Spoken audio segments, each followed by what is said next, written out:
The Blennerhassett Hotel actually has different ghosts in it. Now, the Blennerhassett Hotel is actually on the mainland. It's not in the middle of the river on the island. Blennerhassett Hotel is in the middle of Parkersburg. And in the Blennerhassett Hotel, there is a little boy who rides a bicycle or a tricycle through the halls, and they see him every now and then, and they'll hear laughter of children running around the building.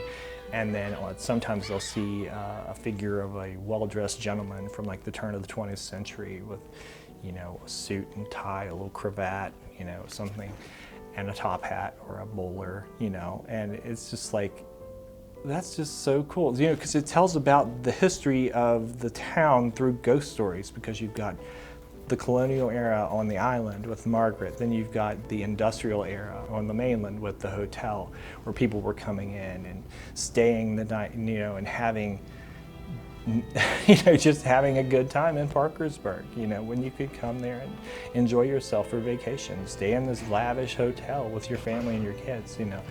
And in the museum, the Blennerhassett Museum, there's actually 2 giant mirrors. They're like Alice in Wonderland, Mirror of Erised Harry Potter stuff. They're big and gold, and they reach floor to ceiling. And in these mirrors, sometimes you'll be looking at them, or you'll pass by them, and there'll be figures in the mirrors looking back at you that aren't in the room with you. And one of them apparently is a vaudevillian guy who has the red and white stripes and the straw hat, and he dances and then vanishes in the mirror.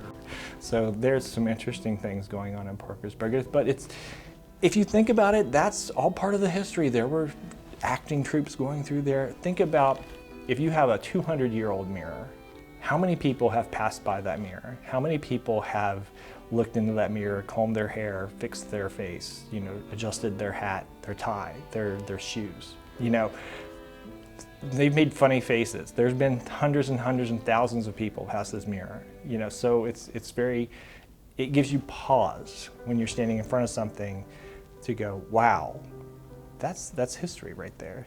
Because objects have power, and we sometimes don't acknowledge that, but they do.